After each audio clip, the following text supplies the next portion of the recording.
আমার নাম ডালিয়া। বয়স কত এখন? বয়স আমার 88-তে জন্ম হয়েছে, খাটের উপরে বর্ষাকালে। ওকে, ঠিক আছে। ওকে, সো আপনি ওইভাবে আপনার হিসাব যাদের করার তারা করে নেবে। আচ্ছা, তো আমরা শুরু করি। আপনি একটু বলেন আপনার জন্ম জেলা কোনটা? আমার জন্ম জেলা ফরিদপুর। ফরিদপুরে, হ্যাঁ। বর্তমানে থাকছেন ঢাকাতে নাকি? থানা শিবচর, জেলা মাদারীপুর। আচ্ছা, ইন্ডিয়াটা লাগবে না আমার। আপনি বর্তমানে থাকছেন কোথায়? বর্তমান থাকছি জায়গাটার নাম বলতে চাচ্ছেন, ঢাকাতে থাকছেন কিনা? হ্যাঁ, ঢাকাতেই থাকছেন। ঠিক আছে, তো শুরু করছি আমরা একেবারে ছোটবেলা থেকে, যেখান থেকে বলার আছে ব্যাকগ্রাউন্ড আমি একটু শুনতে চাই। আপনি ধারাবাহিকভাবে বলুন প্লিজ।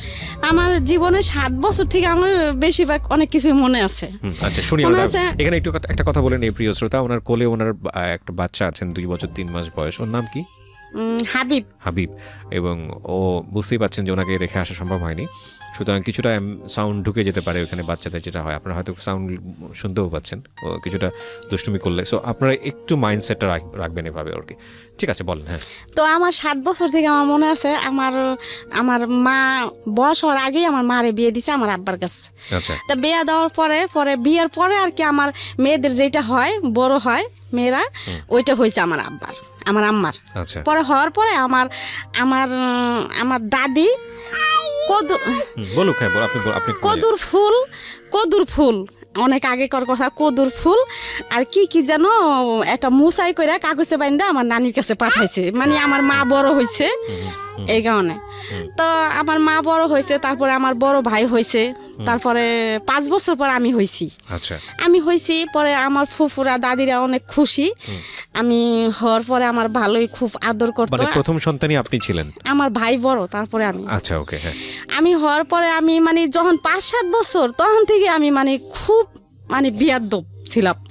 দুষ্টু ছিলেন। আমার মার কথা শুনি নেই, বাবার কথা শুনি নেই, কারোর কথাই শুনি নেই। আমার ইচ্ছা মতোই আমি চলছি সারা জীবন। তো চলার পর থেকে তারপর আমার আম্মা মানুষের বাড়ির কাজই করছে। তারপরে করার পর থেকে আমরা 3টা বোন হলাম। আমার ছোট ভাই হলো। বাবা কি করতেন? কৃষি? আমার বাবা কৃষি কাজ করতো। আচ্ছা, আমার বাবার বাড়ি নদীতে ভেঙে গেছে, সদরপুর আট্টশির ওইখানেই ছিল। তো নদীতে ভেঙে যাওয়ার পরে আমার বাবা মানুষের বাড়িতেই থাকছে। তো আমার বাবা নানির বাড়িতে থাকতো। এর মধ্যে আমার বাবার ফুফুরা খুব বড় লোক। আচ্ছা, আমার বাবার ফুফুর কেমনে দিন সন্ধান পাইছে, তো আমার দাদি বলতেছে, আমার বাবার ফুফু আমার দাদি বলতেছে, রাজ্জাক তুই কষ্ট করবি কেন, পোলাপান নিয়ে টিয়ে আমার বাড়িতে আয়, কাম কাজ করবি, তোর বউ কাম কাজ করবো, তোরা খাবি টাবি। তো আমার আব্বা আমাকে নিয়ে, আমার ভাইরে নিয়ে, আমার মারে নিয়ে আমার দাদি বাড়ি আসলো। আমার নানি বাড়ির থেকে মনে করছে শ্বশুর বাড়ি থাকারছে ফুফু বাড়ি থাকি। তারপরে আসার পরে আমার দাদি খুব কিপটা ছিল। আচ্ছা, আমার ওই দাদির একটা ছেলে ছিল, ছেলে মারা গেছে গলায় রশি দিয়া। ওই ছেলের 2টা ছেলে আর আমার কাকি আর আমার দাদি, আর অনেক সম্পদ তার, করার লোক নাই, দেখাশোনার করার লোক নাই। তো আমার বাবার আনলো। আমার বাবা সকালবেলা গরু টরু বের করতো, চকে টোকেও যাইতো, কামলার ভাত টাত নিয়ে যাইতো। আমার আব্বা অনেক পরিশ্রম করতো। আমার বড় ভাইটা ওই একটা ভাই ছিল তখন, আমার ছোট ভাই হয় নাই। 3টা বোন ছিলাম আর একটা ভাই ছিল আমার বড় ভাই। আমার ভাইরে আমার মামা 2টা মামা মানে মাথায় করে পালতো। আর আমার আব্বা আমার মা সবাই আদর করতো। একটা ছেলে কোনো কাজ কাম করায় নাই, আর টাকা পয়সার জন্য স্কুলেও পাঠায় নাই তারে, এমনি খুব আদর করতো। আমার ওই দাদি আমার ওই ভাইরে দেখতে পারতো না, কইতো কি যে তোর ছেলে রাস্তায় ঘুরে এহেনে ওহেনে ঘুরে, কাজ কাম করে না। তো আমার মা আমার হে কাকিরে বলে একদিন যে, বিল্লালের মা, তোমার আমার ফুপা শাশুড়ি যে কথাটা বলে এগুলা কি ঠিক বলে? আমার ছেলে আমারটা খায়, আর আমার তো তোমরা সবাই খাওন দাও না, আমি তোমার কাজ করি ধান। মানে আমার আম্মা অনেক গুণ ছিল ভাইয়া। আমার মা খুব সুন্দর ছিল, আমি এসে আমার বাবার মতো কালো, আমার আম্মা অনেক সুন্দর। আমার দাদির ঘর টর লেপতো, ধান টান মাটি কাটা, আমার আম্মা সারাদিন কাজ করতো। মানে আমার আম্মা মাটির মানুষ, সবার মার প্রশংসায় সবাই করে, কিন্তু এর ভিতরে ভালো মন্দ আছে। তো আমার আম্মা এত কাজ করতো, কাজ করার পরে আমার আম্মার খাউনটাই দিত। ওই খাউনটা আম করে ভাগ করে দিত। আর আমার আব্বা যে কাজ করতো ওই টাকা দিত, ওখান থেকে আমার আব্বা বাজার টাজার করতো, ওখান থেকে টুকটাক আমরা চলছি। চলার পরে আমার ওই ভাইটা স্কুলে পাঠায় নাই, তারপর আমার মা স্কুলে পাঠাইতো। তো আমার ভাই এখান দিয়ে কি করছে, ওই যে মানুষের ঘরে ঘুমাইতো যে বন্ধু বান্ধব, তো ওরা পড়ালেখা করতো। আমার ভাই আর কি ওই দেখতো ক খ সরে উ সরে এগুলা দেখতো। আমার ভাইয়ের জ্ঞান বুদ্ধি আর কি খুবই ভালো, আমার বড় ভাই। ওই দেখে মানে ওই ক খ যে কানে শুনছে এগুলা আর কি খেয়াল রাখছে, মাটির উপরে লেখতো। মাটির উপরে লেখার পরে আস্তে আস্তে ওই যে বানামও শিখছে, সবই শিখছে, কিন্তু ইংলিশ এগুলা শিখে নাই। তো হঠাৎ করে আমার ওই দাদি রাগ করতো, কষ্টের অভাবের সংসার। আমার ভাই কি করলো, আমার ওই দাদির ছাগল চকের থেকে না কই আমার ভাই নিয়ে গেল, নিয়ে বেইসা ঢাকা এসে বললো। এখন তো আমার দাদি আমার বাবার সাথে আমার আম্মার সাথে সবার সাথে চিল্লাফেল্লা করতেছে। পরে ছাগল নিয়ে আইসা নারায়ণগঞ্জ সোয়েটার ফ্যাক্টরিতে, কারিগঞ্জ সোয়েটার ফ্যাক্টরিতে চাকরি করছে। আমার মামা, আমার দুইটা মামা, আর আমার আম্মা একাই। আচ্ছা, এখান থেকে আমার ওই মামা, আমার ছোট মামা যে আমার দুই মামা, আমার বড় মামা বিয়ে করে নাই, এর মধ্যে আমার ছোট মামা প্রেম করছে। প্রেম করার পরে প্রেম করে বিয়ে করছে। এখন আমার বড় মামা তো এগুলা পছন্দ করে না। এখন আমার নানির কথা হলো, ছেলে বিয়ে করছে তো কিছু করার নেই। পরে আমার নানি কি করলো, আমার ওই মামানিরে জায়গা দিল আমার বড় মামা। এই জন্য আমার নানির সাথে কথা বলে না বলার পরে মা ডাকে না, টাকা পয়সা দেয় না, খাওয়ায় না। আমার বড় মামা আলাদা হয়ে গেল। আমার ছোট মামা আমার নানিরে নিয়ে, আমার মামানি নিয়ে আলাদা থাকে। তা আলাদা থাকে। একটা মেয়ে হয়েছে, হওয়ার পর 2 বছর পর আর একটা ছেলে হয়েছে। হওয়ার পরে সে দেশের থেকে ঢাকা কাজে আসতেছে। এর মধ্যে ট্রলার একবার 1 সপ্তাহ পর্যন্ত ঝড় তুফান ছিল, এর ভিতরে ট্রলার ডুববে মারা গেল। মারা যাওয়ার পরে এখন তো আমার নানি পাগল। তারপরে এমন দেখা তারপরে আমার মারে ওই আমার দাদি গো বাড়ির থেকে আমার নানি নিয়ে আসলো। আমরা আবার চলে গেলাম আমার নানা বাড়ি। নানা বাড়ি চলে গেলাম। যাওয়ার পরে এখন ওই আমার মামা যে মারা গেছে, আমার নানি বিশ্বাস করে না।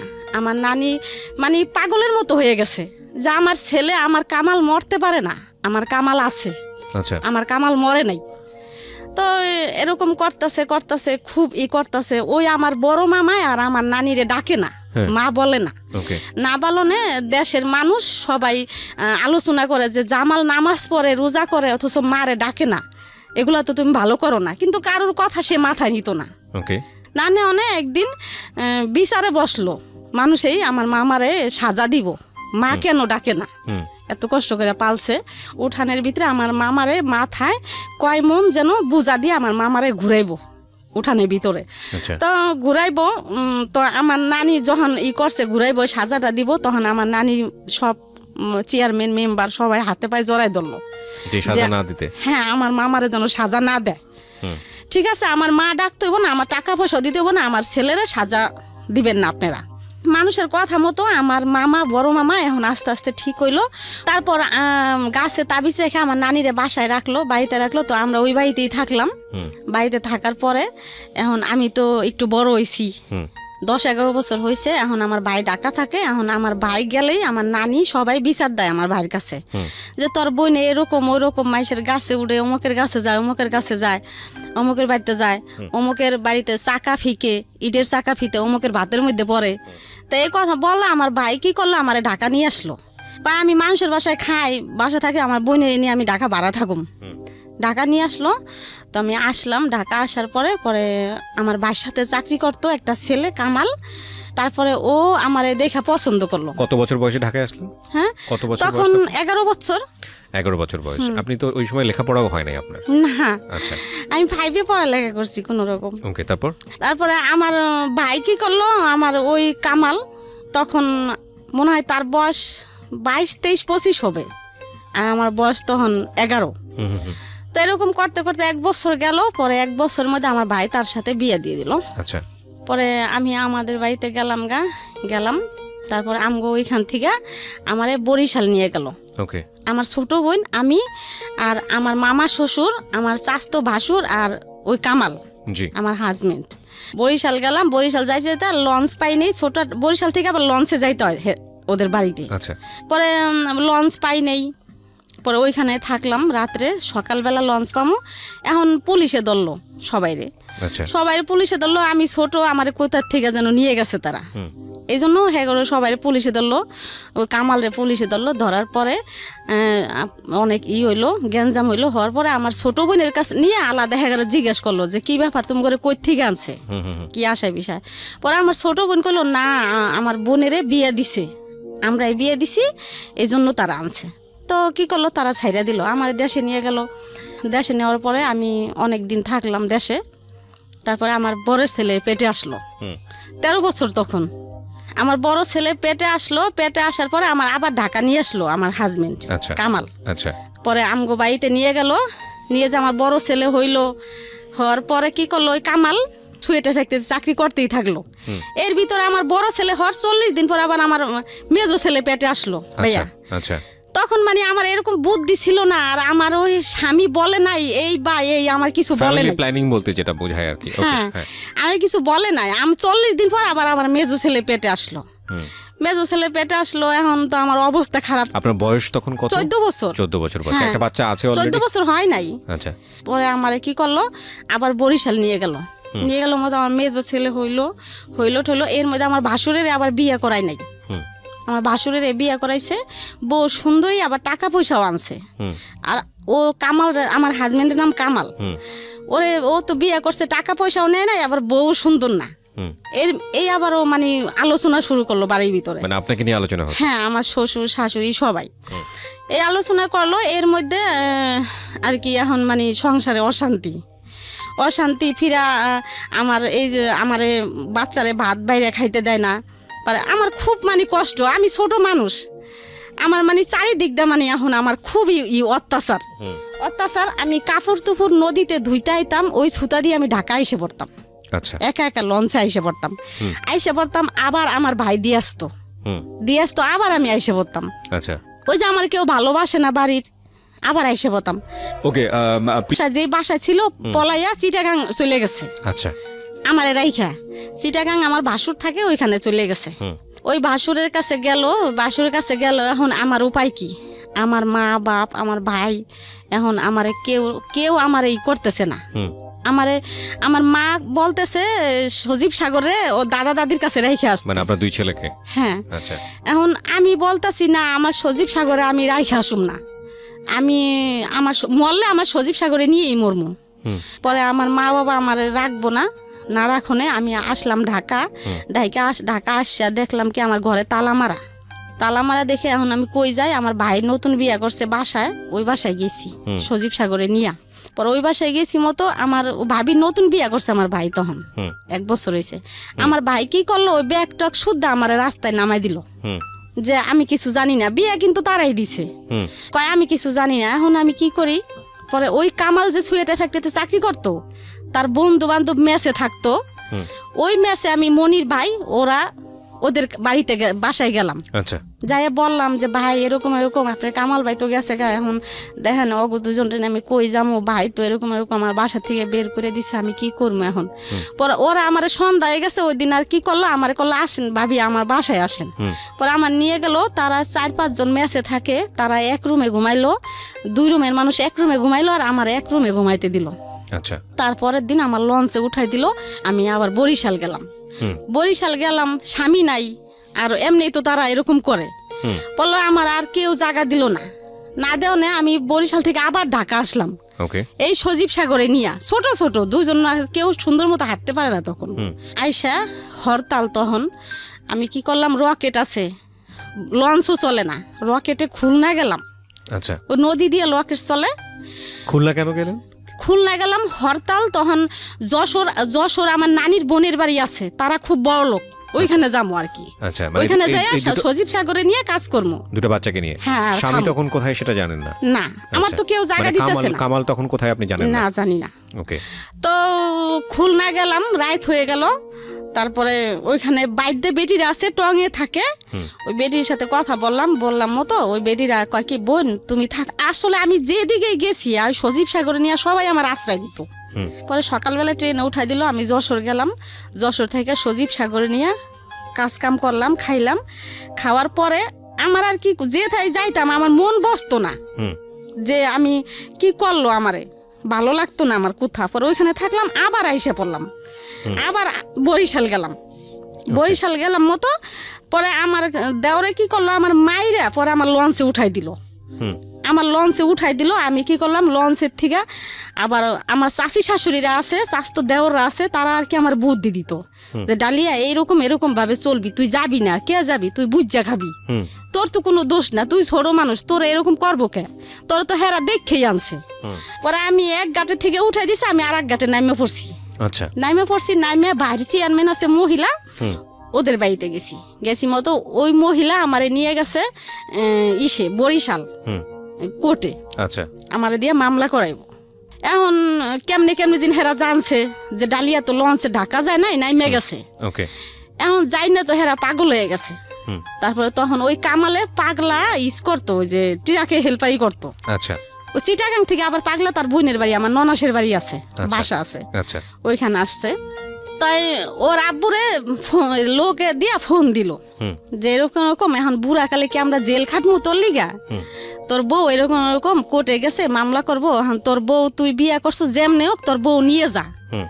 পরে কামাল কি করলো, দেশে গেল, দেশে যাই আমারে নিয়ে আসলো। আচ্ছা, পাগলা নিয়ে আসলো। আমার নন্দেরা উপরে ঘর ভাড়া থাকে, আমার নিচে মাটি ভিজা ময়লা, ওর ভিতরে একটা ছনের একটা ঘরে আমার ভাড়া দিল।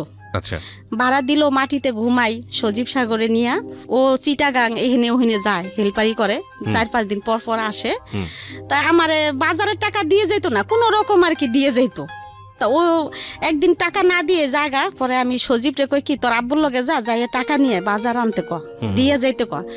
পরে এ কইলাম দেখে আমারে ঘরের ভিতরে নিয়ে ভাইয়া আমারে অনেক মারলো। তখন আমার সাহায্য ছেলেটা পেটে আমার অনেক মারলো, মাইরে আমি আমি আমি বেহুশ হয়ে গেলাম। ওই পর্যন্তই আমি জানি। তারপরে যখন আমি হুশ হইলাম, তখন পাশের ঘরে সোনির মা ছিল। সোনির মারে বললাম কি যে ভাবি আমি নিচে শোয়াকে, কি তোরে যে মাইরে টেরে গেল তুই জানোস না। পরে এই ওইলাম সজাগ হইলাম। হওয়ার পরে আবার সন্ধ্যার সময় দেখি কি হে কামালে আমার জন্য ওষুধ পাঠাইছে। ওই সজল ছেলে আমার, সজীব সাগরের পর সজল পেটে আসছে, ওই সজলরে নষ্ট করার জন্য ওষুধ পাঠাইছে, 2টা সিরাপ পাঠাইছে। না, দুলাল একটা নাম, একটা লোকের নাম দুলাল, ওই দুলালের কাছে। আচ্ছা, পরে পাঠাইছে। এখন আমি অনেক খুশি হয়েছি ভাইয়া ওষুধ 2টা দেখা। আমি মনে করছি আমার মারছে, এই জন্য বুঝে আমার ওষুধ 2টা কিনে দিছে, খুশি হয়েছি। এখন একজনের কাছে নিয়ে গেছি, কয় কি ভাবি এগুলা তো ওই যে বাচ্চা নষ্ট করার ওষুধ। পরে তারপর আমি খাইছি ভাইয়া, কি লিগা খাইছি যে আমার বাচ্চা তো দরকার নাই। আচ্ছা, এত কষ্ট আমি কেন বাচ্চা নিব, আর আমি কেমন যেন ছিলাম ভাই, আমি বুঝিই নাই এগুলা। আচ্ছা, ঠিক আছে, তো খেলেন। আমার ওই সজলটা আমি ওষুধ খাইছি, তারপরও আমার সজলটা নষ্ট হয় নাই। না হওয়ার পরে এমনি আস্তে আস্তে আস্তে আস্তে আমার সজলটা কি করলো হইলো। তখন ওর আব্বু আর কি আস্তে আস্তে একটু ভালো হইতাছে। এখন আর কি ওই ট্রাকে যায় না, ডিউটিতে যায় না, এখন আর কি রিক্সা নিছে। পাগলার থেকে যাত্রাবাড়ি আসতো রিক্সা চালাইতে। তার ওই দুলাল ভাই ওরা সবাই রিক্সা চালাইতে আসছে। পরে একদিন ওই রিক্সা কি করছে, এক লোকের রিক্সায় উঠছে চোর। লোকটা বলতাছে কি ভাই আপনি যে আমার একটা তার কিনে না দিবেন, রশি। আচ্ছা, ঠিক আছে, তো সামহাও রিক্সাটা কি চুরি করছে? হ্যাঁ হ্যাঁ। আচ্ছা, তা রিক্সা যে লোকের রিক্সা চালাইতো ওই লোকের প্রতিদিন আর কি এত টাকা করে দিতে হইব, এই আর কি করছে। তা এখন রিক্সা ছাড়ে তো সে যাইতে পারে না অন্য কাজে, এখন রিক্সায় চালাইতে হইব। কি করলো, আমার পাগলার থেকে ওই আবার যাত্রাবাড়ি আমার বাসায় নিয়ে আসলো, মিরাজিবাগ, ওইখানে বাসা নিল। তা বাসা নিল, এরকম করতে করতে করতে করতে আমার আবার বাচ্চা পেটে রইলো। আচ্ছা, বাচ্চা পেটে রইলো, জমজ 2 বাচ্চা। আচ্ছা, ছেলে পেটে আসলো। যখন পেটে থাকলো তখন থেকে আমার হাত পাও খুব জ্বালা পোড়া করতো। 2টা বাচ্চা পেটে, এখন অনেক কষ্ট হয়েছে আমার। ওই বাচ্চা 2টা সিজারে হইলো, 2টা বাচ্চা হয়েছে 2.5 কেজি। এই বাচ্চা 2টা আমি অনেক কষ্ট করে বাইয়ে পালছি। পালার পরে ওই বাচ্চা 2টা বড় হইলো। তারপরে আস্তে আস্তে আর কি একটু কামাল একটু ভালোর দিকে আইতাছে। 3 বাচ্চা তখন আপনার? 5টা, সজীব সাগর সজল আর সাজ্জাদ শাহাদাতে জমজ। 3টা বাচ্চা হওয়ার পরে আরো 2টো হচ্ছে টুইন। হ্যাঁ হ্যাঁ, এই যে ছেলেটাকে নিয়ে আসছেন তার সাথে আরেকজন আছে। হ্যাঁ, এর আগে, এরও আগে আর 2টা ওই ঘরে আর কি, ওই ঘরেই 5 জন। ওকে, 5 জন। হ্যাঁ, তারপর 5 জন হইলো। হওয়ার পরে আপনি তখন বয়স কত সব মিলায়? আমার বয়স মনে হয় তখন 21-22। 21-22 বছরের একটা মানুষ, তার 5টা ছেলে, 5টাই তো ছেলে, হ্যাঁ 5টাই ছেলে, এবং তার জামাই হচ্ছে রিক্সা চালক। তো সব মিলিয়ে একটা সংসার কতটা স্ট্রাগল হয় এটা বুঝে নেওয়ার বিষয় আছে। হ্যাঁ বলেন। তারপর এই কামাল কি করতো, 5টা সন্তান যেহেতু আমার তো কাজ করতে হবে নাকি, তো সে কাজ না করে কি করতো ভাইয়া, সকালে বসতো জুয়া খেলতে, আর রাত্রে হয়তো কারোর কাছ থেকে 1 কেজি চাল বা ডাল ডিম এগুলা নিয়ে আসতো। আচ্ছা, এগুলো আনতো, তারপর আমি রান্না করে খাওয়াইতাম। মানে আমার স্বামীর আমি ভালোবাসতাম, সেও আমার ভালোবাসতো। সে আমার যত যাই করছে আমি কিন্তু তারে ছাইরা যাইনি। তো যাই হোক, সাজা শাহাদাতের যখন 3 বছর বয়স, তখন আমি বলতাছি কি যে আমি বিদেশ যামুগা, আমার ভালো লাগে না এত কষ্ট। মানে তখন আস্তে আস্তে লাগে যে আমি বড় হইতাছি ভাইয়া। তখন আমি কই আমি বিদেশ যামুগা, কামাল রে বললাম আমি থাকুম না বাংলাদেশে, আমি বিদেশ যাই টাকা পয়সা কামাই করুম, আমিও ভালো থাকুম, আমার সন্তানেরাও ভালো থাকবো। তো ভাইয়া আমি কি করলাম, বিদেশ গেলাম গা, লেবানন। যেদিনকে গেলাম ভালোই গেলাম, 5 বাইরে ঘুমলয় থুয়ে গেলাম। যাওয়ার সময় অনেক কান্নাকাটি করছি। লেবানন চলে গেলেন এই ছেলে মেয়েগুলো সবগুলোকে রেখে? কোথায় রাখলেন? কামালের কাছে রাখা। পরে লেবানন কি আসলে খুব প্রয়োজন ছিল? প্রয়োজন ছিল না, কিন্তু ওই যে কামালে খাওয়াই নাই, কাপড় চোপড় দেয় নাই, জুয়া টুয়া খেলতো, বাচ্চা কাচ্চা নিয়ে আমার খুব কষ্ট হতো। ওই কামালের কাছে আপনি যখন রেখে গেলেন, আপনার বড় বাচ্চাটার বয়স কত? বয়স মনে হয় তখন 6 বছর। আর ছোটটার? ছোট 6 বছর, 3 বছর, 4 বছর এরকমই। হ্যাঁ, তো বাচ্চা গো রাইখা চলে গেলাম। যাওয়ার পরে কি করলাম, যেদিন গেলাম গেছি ভালোই ভাইয়া, কিন্তু যাওয়ার পরে আমার চোখে ভাসে আমার বাচ্চা গো। যে আপনি লেবাননে নামার পরে কি করেছেন ওখানে, আমাকে বিস্তারিত বলুন। লেবানন প্লেন থেকে যখন নামলাম, কত টাকা লেগেছে আপনার লেবাননে? লেবানন গেছি, টাকা লাগে নাই আমার। কোনো টাকা লাগেনি? টাকা ছাড়াই নিয়ে গেছে? পাসপোর্ট করতে খালি টাকা লাগছিল। কাজ কি ছিল ওখানে? কি বাসায় কাজ করতে হবে? হ্যাঁ, বাসায় কাজ করছি। আচ্ছা, তারপর? তো ওইখানে প্লেন থেকে নামলাম, নামার পরে আমার ওই সাহেব আসলো একটা ছেলে নিয়ে, তারই ছেলে নিয়ে আসলো, আনলো মতো আমার প্রাইভেট কাটে গাড়িতে উঠাইয়া আমার বাসায় নিয়ে গেল। বাসায় নেওয়ার পরে দেখি কি 8-10টা বাচ্চা কাচ্চা ভাইয়া, একদম ওই ইন্দোরের বাচ্চার মতো ছোট ছোট ছোট ছোট। কি করলাম, আমার ওই বাসায় গেলাম মতো ম্যাডামে কি করলো, আমার গোসলখানায় নিয়ে গেল। আমি এমনি পরিষ্কার গোসলখানায় নিয়ে যাই, আমার কি করলো, কি একটা মেডিসিন দিয়ে আমার গোসল করাইলো যাতে মাথায় উকুন না থাকে। আচ্ছা, ওই প্রথম দিনই? হ্যাঁ, ওই দিনে ওই দেশের মানুষ উকুন পছন্দ করে না। আমার গোসল টোসল করাইলো, আমার গোসল টোসল করাইয়া আমার বসতে দিল। বসার পরে লাগে যিনি আমার বাংলাদেশের কথা মনে পড়লো, আমার ছেলে মেয়ের কথা আমার মনে পড়লো। আমার মনে হইতেছে যে আমি এখনই যাইগা, আমার আর ভালো লাগতেছে না। আমার যদি 6 মাসের রাস্তা হইতো ভাই আমি পলাইয়া আইসে পড়তাম, কিন্তু হাঁটার রাস্তা তো না, আসার মতো কোনো। যাওয়ার পর আপনার খুব খারাপ লাগছে? যাওয়ার পর আমার চোখে ভাসতেছে যে সজীব সাগর, ওরা ওগো চেহারা, ওরা আমার জন্য কানবো, সাজ্জা সাহায্যে ঘুমলয় থুয়েলাম, এখন ওরা কেরে মা ডাকবো।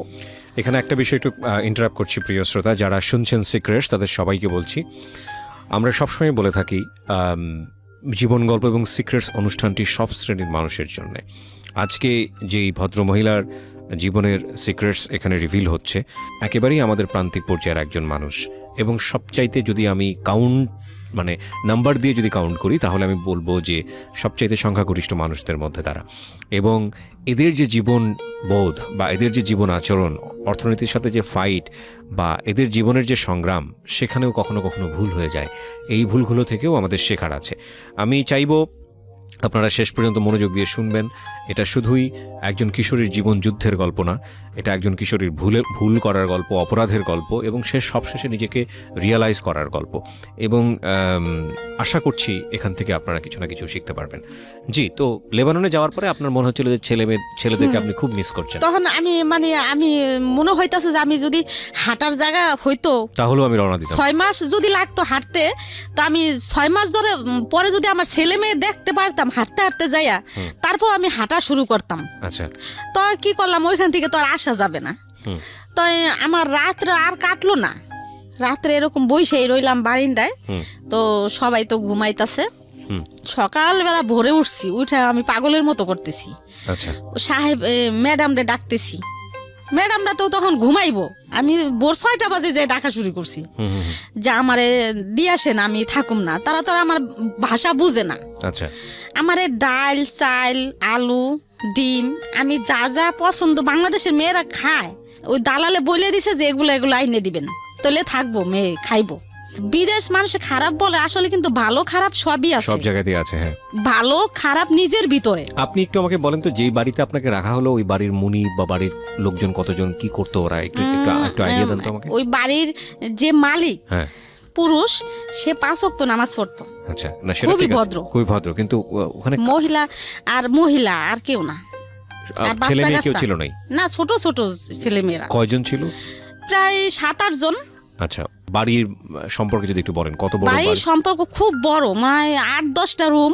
আচ্ছা, আর গোসলখানা অনেক বড়, 2-3টা গোসলখানাই খুব বড় বড়। আপনার মতোই একজন ছিল ওখানে, আর নাকি আরো? আমি বাংলাদেশ একাই। আপনি একাই ছিলেন? আমার একাই নিছি। আপনার সব কাজ করতে হতো ওখানে? হ্যাঁ। রান্না বান্নাও করতে আমি হতো? তো কাজ করিই নেই ভাইয়া। কয়দিন আমি ছিলেন যেমন ওখানে? আজকে রাত্রে গেছি, হ্যাঁ। সকালবেলায় আমি বলতাছি আমি থাকুম না, আমি যাবো গা বাংলাদেশে, আমি থাকুম না। পরে ম্যাডামরা ডাকতাছি, ম্যাডাম কয় তুই চুপ থাক পরে। কি করলো, আমার এরকম ভাবে আমি বারিন্দায় বসে দেখতাছি কোন জায়গা দিয়ে নামা যায়। মানে আপনি ঘর থেকে নেমে বের হয়ে হ্যাঁ গেলেন? হ্যাঁ, 3 তলায়। আচ্ছা, কোন জায়গা দিয়ে নামার, মানে আমি নামার চেষ্টা করতেছি, মানে কোন হান দিয়ে পাইপ বাইয়ে নামমু, বা কোনো জায়গা দিয়ে ছেঁচড়াইতে নামমু, কোনো বারিন্দা দিয়ে, মানে এরকম মানে করতেছি, চিন্তা ভাবনা করতেছি। আমার আর ভালো লাগতেছে না, আমি আইসে বড় ওগুলা করতো। পরে আমার ওইখানে নিয়ে গেল, রক্ত নিল, ওখানে বড় বড় উঁচা সাহেবেরা ভাইয়া। আমি কানতেছি দেখা আমারে মানে মারতে যাইতাছে, যাইছস কে তুলে বিদেশে, হ্যাঁ গো কথা হয়েছে এইটা, এত টাকা দিয়ে তোরা এত করে আনছি, আইসস কে, মানে ঠিকই তো বলতেছে। আমারে মানে খুব হুমকি ধুমকি দিতেছে। তারপরে এগুলো বললো পর মতো আমার আবার বাসায় নিয়ে গেল ওই সাহেবে বাসায় নিয়ে যাওয়ার পরে এখন আমার আর ভালো লাগে না। এখন বিকেল হয়েছে 3-4টা বাজে, এখন ম্যাডাম কি করতেছে, নামাজ পড়তেছে, আর সাহেবে মনে হয় কোথায় গেছে, তার ছেলে নিচে সাইকেল চালাইতে নামছে। এখন আমার কথা হলো কি, আমি বালতিতে পানি নিয়ে তেনা নিছি, বড় একটা তেনা নিছি, যে ঘর পুষতে পুষতে গেটের সামনে যাবো, আর দরজাগুলা ধাক্কা দিলে কর কর করে উড়ে ভাইয়া, দামি বড় বড় দরজা। তাই এরকম করবো, যদি তারা দেখে ফেলে যে আমি বের হইতেছি, তাহলে কমো যে না আমি তো বুঝি নাই, আমি ঘর মুছতেছি। আর যদি না দেখে তাই তো আমি পলাম। আমি কি করলাম, দেখে নাই, না দেখেন আমি লিফট দিয়ে নামি নেই, সিঁড়ি দিয়া এমন দৌড় দিছি ভাইয়া, জুতাও রাখিনি পাই। দৌড়িতে অনেক দূরে, মানে যাইতেই আসি অনেক দূরে যাইতেছি। পরে 3 রাস্তা চৌরাস্তার মাঝখানে পুলিশ টুলিশ থাকে, মানে ওইখানেই গেছি, ধরা পড়ছি যাইয়া। পরে ওর কাছে বললাম, পরে তারা তো আমার ভাষা বুঝে না, তো বাংলাদেশি মেয়ে আছে ওইখানে, বাংলাদেশি মেয়ে কাজ করে যাইতেছে, পলাইনে মেয়েরাই কাজ করে যাইতেছে, ওই মেয়েরে ডাকছে ওই পুলিশে, কয় এদিকে। পরে গেল, কয় কি শুনতো এই মেয়েটা কি কথা কি বলতেছে। পরে আমার বললো, পরে আমি মিথ্যা কথা বললাম যে সাহেবে ভালো না, মায়ের পিট করছে, এই জন্য আমি পলাই আসছি। আচ্ছা, আপনি যাওয়ার কয়দিন পরের ঘটনা? পরের দিনই। আচ্ছা, হ্যাঁ, মিথ্যা কথা বলার পরে পুলিশরা আর কি, সবাই তো আর একরকম না, খুবই ভালো, আমার থানায় জেলে টেলে দেয় না, মনে করছে গরিব মানুষ আইছে বিদেশ কাজ করে খাই। পরে ফ্রি হিসাবে আমারে ওই মেয়েটার সাথে দিয়ে দিল পুলিশে, কয় কি তুমি এই সাথে যাও, তারা পুলিশরা। পরে ওই মেয়েটা আমার নিয়ে গেল, যেদিকে নিয়ে গেছে ওইখানে এরকম হাজার মেয়েরা ওই এলাকায় ভাইয়া, যত লেবাননের পলানো মেয়েরা আছে, ছাবরা ওই জায়গার নাম, ওই ছাবরা যায়, পলায়া মেয়েরা ওই ছাবরা যায়, এলাকার নাম ছাবরা। ওইখানে যেমন আমি ছুরিয়ান লোকেরা থাকে, পুরুষেরা থাকে, ওই পুরুষের সাথে কেউ মানে কন্ট্যাক্টে থাকে, ছেলে ওই যেমন একটা পুরুষ থাকলো একটা মহিলা থাকলো একটা রুমে থাকে, যেমন ওই পুরুষ ওই লোকে যেমন মাসে $150, $300, $200 যে যেমন দিয়ে পারে এরকম দেয়, ওই মহিলারা খাওয়া দাওয়া বেতন ওই পুরুষটার কাছেই পায় আর কি, ওই ছেলেটার কাছে থেকে নেয় আর কি। আবার বাইরেও কাজ করে, ওই লোকটা তো দেয় আবার বাইরেও কাজ করে, সুরা কাজ।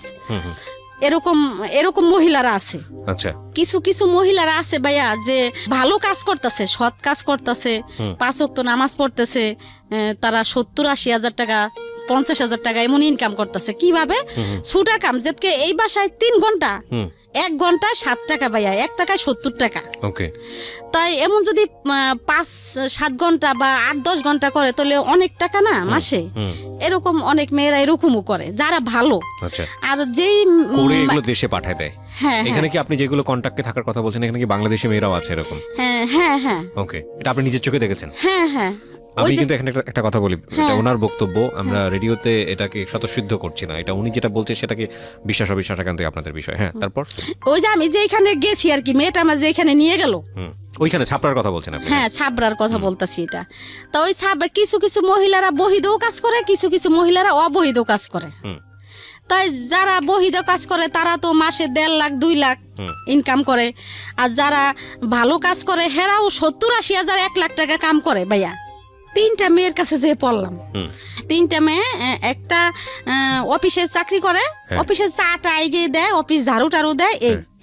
আর একটা মেয়ে কি করে, আরেকটা মেয়ে বয়স 17-18 বছর। তো ওই মেয়েটা কি করে, খুব চালু, এই বাসায় কাজ করে, ওই বাসায় কাজ করে, ওই বাসায় কাজ করে, অনেক কাজ করে। প্রায় মাসে 1.5 লাখ টাকা মনে হয় কামাই করে ভাইয়া। 1.5 লাখ টাকা যে কাজ করে মেয়েটা, মানে ভালো। আমি দেখছি বিদায় কিন্তু আমি বলতেছি ভালো। আর যারা না দেখছে তারা বলে যে হয়তো এই মেয়েটা খারাপ কিছু করে আনছে। ঠিক আছে, সমস্যা নেই। হ্যাঁ, তো আপনি 3টা মেয়ের কাছে পড়লেন মানে কি আপনার তো টার্গেট ছিল বাংলাদেশে চলে আসা, কিন্তু আপনি ওদের কাছে পড়লেন মানে?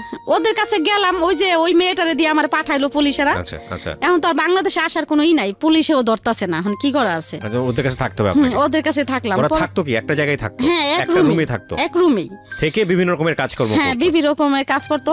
তো আপনার সেদিক থেকে তো ওই বাড়িটাই ভালো ছিল, ওই বাড়িতে থাকলেই তো ভালো ছিল। হ্যাঁ, ভালো ছিল, কিন্তু ওটা আটকাতো সবকিছু আটকা আমার ভালো লাগে না। ওই যে আমি তো বাংলাদেশে আসার জন্য পলাইছি, আসতে তো পারলাম না। রাইট, আমি এখানে একটু ইন্টারাপ্ট করছি, মাফ করবেন। এটা শুধু ওনার কথা না, এটা লেবাননের চিত্র না, বাংলাদেশের অনেক বাড়ির চিত্র। এটা আসলে এই জায়গাটা নিয়ে আমাদের ভাবার সময় হয়েছে। কারণ আমি নিজেও ভাবি যে ধরেন একজন অপরিচিত মানুষ যখন আপনার বাসায় মানে হোমমেড হিসেবে কাজ করছে, তখন ওই মানুষটাকে আপনি বাসার মধ্যে রেখে দরজা জানলা বন্ধ করে রেস্টুরেন্টে যাচ্ছেন খাওয়ার জন্য। আমি সিচুয়েশনটাকে রেস্টুরেন্ট দিয়ে এক্সাম্পল দিলাম, বিষয়টা হয়তো খুব অমানবিক এটা ফিল করার জন্য, বাট অনেক সময় হয়তো খুব জরুরি একটা কাজেও আপনি যাচ্ছেন। এই জরুরি একটা কাজে যাওয়ার সময় আপনি বাসায় যেই লোকটাকে রাখছেন সেই লোকটাকে আপনি তালা বন্ধ করে যাচ্ছেন। এখন কথা হচ্ছে যে সলিউশনটা কি? কারণ আপনি একটা জরুরি মিটিংয়ে যাচ্ছেন, আপনার অফিসের প্রয়োজন, আপনার বাসায় হোমমেড ছাড়া কেউ নাই, তাহলে আপনি কি তাকে অফিসের গাড়িতে করে নিয়ে মিটিংয়ে নিয়ে যাবেন? এটা তো সম্ভবই না।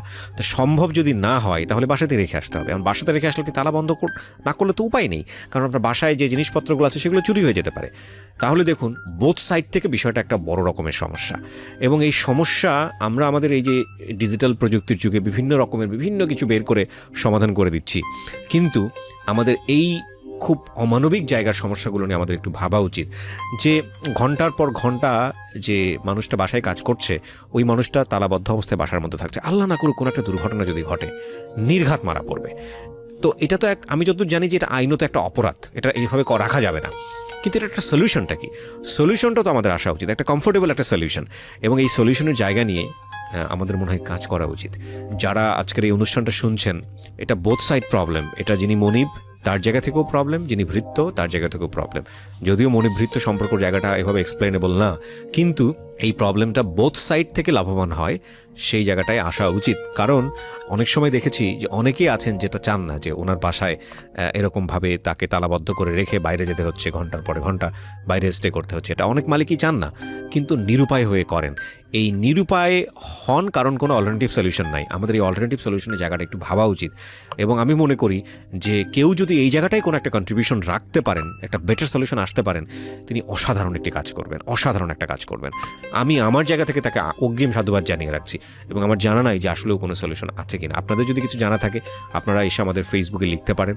আমার ফেসবুকের ঠিকানা www.facebook.com/kibriya.rj। আমি আবারও বলছি www.facebook.com/KEBRIA.RJ। পেজটি RJ কিবরিয়া নামে আছে, ওখানে লাইক দেওয়ার পরে আপনি আমাকে ইনবক্স করতে পারেন। If it is proper solution then আমি নিজে আপনার সঙ্গে কাজ করব। ওকে, ঠিক আছে, তো তিনটা মহিলার সঙ্গে আপনি থাকেন। তো তিনটা মহিলার সাথে আমি থাকলাম। তো এরকম ওই মেয়েটা এরকম ভালো টাকা ইনকাম করে, তারা 6টা বোন মেয়েটারা, বাংলাদেশে মানিকগঞ্জ। আচ্ছা ওই যে চালু ম্যাডামেরা তার ভাষা বুঝতে পারে, আচ্ছা। এই জন্য তার মার্কেট অনেক, মানে ম্যাডামে গো যেখানে যায় ওইখানে এসে চলে। ভাষার কারণে আলটিমেটলি খুবই মানে ভালো, মেয়েটা খারাপ কিছু না। তো এরকম করতে করতে অনেক মেয়েরা বড় লোকই হয়েছে। তারপরে ওইখানে ওই মেয়েটাই আমার একটা গার্মেন্টসে একটা কাজ ঠিক করে দিছে। গার্মেন্টসের কাজ কি, যেমন বালিশের কাবার, সুপার কাবার, একটা গার্মেন্টসের মতো। ওইখানে আমি যাইতাম আসতাম, প্রতিদিন 15 টাকা পাইতাম। তা 15 টাকা করে দিলে ওই 15 টাকা থেকে আমি 5-7 টাকা প্রায় কথাই বলেই শেষ করতাম। আচ্ছা, কথা বলতাম, সজীব সাগর ওরা কেমন আছে, ওই কামালের কাছে ফোন দিতাম। ওই যতক্ষণ আমি কাজে থাকতাম এতক্ষণই ওই কাজে থেকে আইসেই ওই ফ্যাক্সে ঢুকতাম। ফ্যাক্সে যে কানতাম, এত কানতাম ভাইয়া, ওই লোকের আমার বলতো উপরে যাইতে লিগা, ছাদের উপরে যে কথা বলতে কইতো, মানে ওই বাড়িতে কথা ফোন করে কানতেন? হ্যাঁ, ওই যে কথা বললে কানতাম, ওই কামালের কাছে বাচ্চা জন্য কানতাম, বোনের কাছে ফোন দিতাম। বাচ্চারা ছিল ওই সময় কার কাছে? ওই কামালের কাছেই ছিল। তো কিভাবে বাচ্চা দেখতো? ছেলে মানুষ রান্না বান্না করে থুয়া সে কোথাও যাইতো টাইতো। আর ওরা কি সারাদিন বাড়িতে? হ্যাঁ, ওরাই খাওয়া দাওয়া করতো। ও মাই গড। ঢাকাতে থাকতো তখন ওরা? ঢাকাতে থাকতো নাকি? হ্যাঁ, ঢাকাতেই। চিন্তা করে দেখেন অবস্থা। তো তারপর কি করতাম, এরকম ফোন করতাম, অনেক ফোন করতাম, করতে করতে করতে করতে তো একদিন কামালে ফোন দিছি, তখন আমার বিদেশ যাওয়ার 1 মাস বয়স। যে বলতেছি কি, আপনি কই? কয় আমি ফরিদপুর যাইতেছি। আমি কই কে? কয় কি আমার বলে পেটে ব্যথা, আমার মা সুস্থ রেখে গেছিলাম আমি। আর আমার মা রাজি ছিল না আমি বিদেশ গেছি, আমার নানি আমার মা রাজি ছিল না। আর আমি বিদেশ যাওয়ার পরে আমার মায়ের সাথে রাগ খুব, আমার মায়ের সাথে ফোনে কথা বলিনি। কামালে বলতাছে কি আমার বলে পেটে ব্যথা, আমি দেশে যাইতেছি। আচ্ছা, আমার আম্মা মারা গেছে। লেবাননে কতদিন হচ্ছে আপনার ওই সময়টাতে? তখন 1 মাস। চিন্তা করে দেখুন, 5টা ছেলে মেয়ে রেখে গেছে সে, এবং ওই সময়টাতে তার মা মারা গেল, বাবাও তো নাই, সবকিছু মিলে একটা অদ্ভুত রকমের কষ্টদায়ক জীবন। ওকে, বলেন তারপর। তো ওই আবার গেল নানি মারা, এরপরে আমি ওই কাজ করতেছি তো মানে ওই সাবরা এরকম একটা এলাকা, পলানো মেয়েরা হাজার হয়ে গেছে, অশৃঙ্খলা, মানে এগুলাতে মানে ওই এলাকায় মানে অনেক মেয়েরা এরকম। তাই এরকম ওই দেশের সরকার আছে না, ওই দেশের সরকার বাংলাদেশের সরকারের সাথে পরামর্শ কইরা মানে একটা বের করছে, যেন ওই দেশের থেকে এই দেশের সরকারে কিভাবে ওই দেশের ওই মেয়েগুলা আনা যায়। পাসপোর্ট তো নাই। আচ্ছা, পাসপোর্ট ছাড়া তো মারা গেলেও বাংলাদেশে আসা যায় না। আমার সামনে ভাইয়া এক মহিলা মারা গেছে, বাংলাদেশে পাঠাইতে পারে না ওরা, করে পরে কেমনি দিন ফিটটা পরে ওইখানে আলবাহার একটা সাগর আছে, ওইখানে ফালাই দেয়। চিন্তা করেন অবস্থা। বলেন তারপরে কি করলো, পরামর্শ করলো 2 দেশের সরকার মিলা, মানে অনেক মেয়েরা হয়ে গেছে, ওই মেয়েরা করতেছে। পরে যে মেয়েরা আসার, অনেক মেয়েরা 5 বছর হয়ে গেছে, 10 বছর হয়ে গেছে অন্য ছেলের সাথে মানে সঙ্গী নিয়ে থাকতেছে। আর আমি তো যাওয়ার পরের থেকে তো শোক একটার পর একটা আছেই, আবার বাচ্চা থুয়ে গেছি, আবার মা মরছে, আবার নানি মরছে। আর আমার ভাইয়া ওরকম কোনো মন মানসিকতা ছিল না। অনেক ছেলেরা আমার অফার করছে ভাইয়া যে ডালিয়া তুমি আমার সাথে থাকো, তোমার $300 টাকা দিম, $100 টাকা ভাইয়া 9,000 টাকা, $300 দিম, $400 দিম, আমার সাথে থাকো, আমার সাথে থাকে তুমি কাজ করো, তোমার খানার কোনো অভাব হইব না। ভাই আমি অনেক কষ্ট করছি, খানার কান্নাকাটি করছি অনেক, জানেনি তো আমার কি অবস্থা গেছে তখন।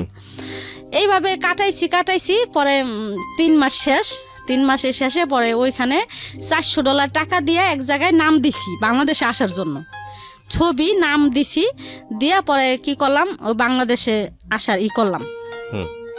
বাংলাদেশে আইসে বললাম ভাইয়া, ওকে, বাংলাদেশে আসলাম, আইসে পরে বাচ্চা কাচ্চা দেখলাম ভালোই। কতদিন পরে আসলেন? 4 মাস পরে। 4 মাস পরে আসলেন। আচ্ছা, 4 মাস পরে আসলাম, আইসা বাচ্চা কাছে দেখলাম ভালোই। তখন সালাউদ্দিনের সাথে আমার চিনি আগের থেকেই, কিন্তু সালাউদ্দিন আমার নিয়ে নেগেটিভ ভাবতো, কিন্তু আমি ভাবতাম না। মানে পরিচয়টা কিভাবে হয়েছিল ওনার সঙ্গে? পরিচয় আমরা এক জায়গায় ভাড়া থাকতাম। আচ্ছা, ভাড়া থাকতাম, ওই বিদেশ থেকে আমার একদিন পরিচয় হলো আসার পরে। আচ্ছা, আসার পরে আমি খালপার আমার ওইখানে বাজারে গেছি, ও পেয়ারা কিনতেছে, কয় কি ডালিয়া তুমি আইসো? পরে আমি হ রে ভাই আইছি। পরে আমগো বাসায় গেল, যার পরে আমার নাম্বার নাম্বারটা নিল, নিয়ে পরিচয় আগের থেকেই। তারপর এরকম নাম্বার টাম্বার নিয়ে পরে ওর সাথে কথাবার্তা হইলো। কামাল ওই সময় এরকমই, মানে ওই যে আমি বিদেশ তাইছি, কাম কাজও করে না, ওই কামাল কাজে গেছে নাকি, সকালবেলা আমি বের হইতাম, কই গেল খুঁজতে যাইতাম যে দেখি কাজে গেছিনি, যাই দেখতাম জুয়া খেলে, এরকম অনেক, মানে এই কামালে পাগলামি করতেছে ভাইয়া, থামে না।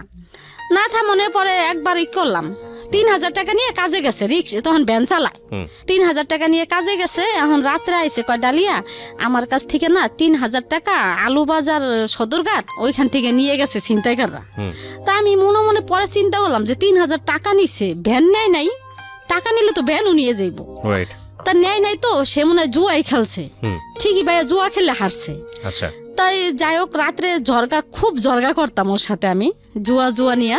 তারপরের দিন সকালে আবার এই জুয়া খেলতে বসে যাইয়া, জুয়া খেলতে বইয়া জিতে আইছে, সারাদিন জুয়া খেলছে, রাত্রে আইছে। পরের দিন সকালে বাজারে যাইয়া 5-7 কেজি একটা মুরগি বড়, ওই একটা মুরগি আনছে মতো আমার ভালো লাগে না।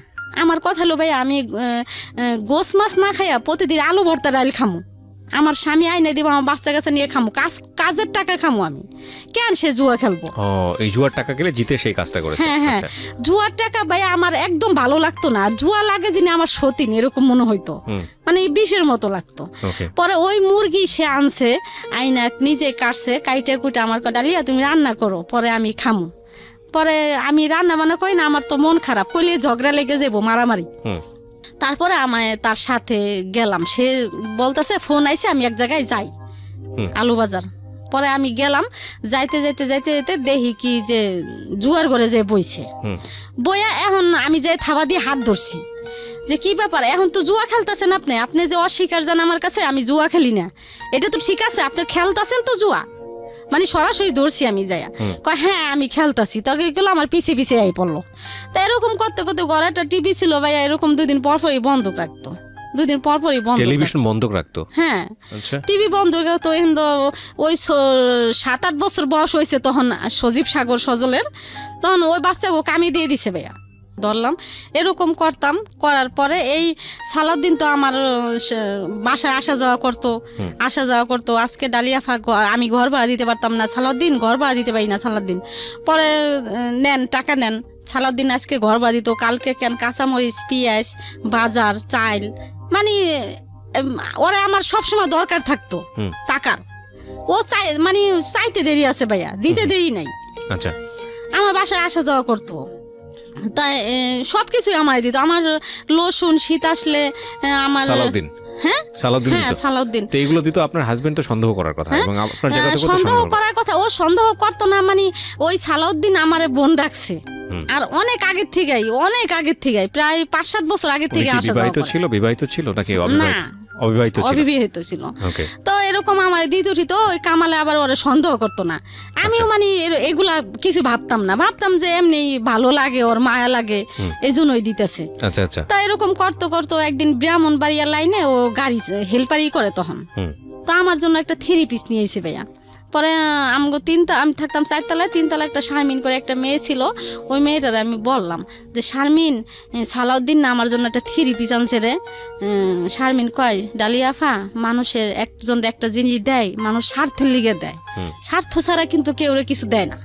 পরে আমাকে দুধ ওই আমার বোন ডাকে, ও কি স্বার্থ চাইবো আর দুধ, এগুলো আমি কানেই নিলাম না, মাথায় আনলাম না, আমি এগুলা বিশ্বাস করি না কারণে আমার ফোন নাই, মোবাইল কিনে দিল সালাউদ্দিন, এরকম করতো।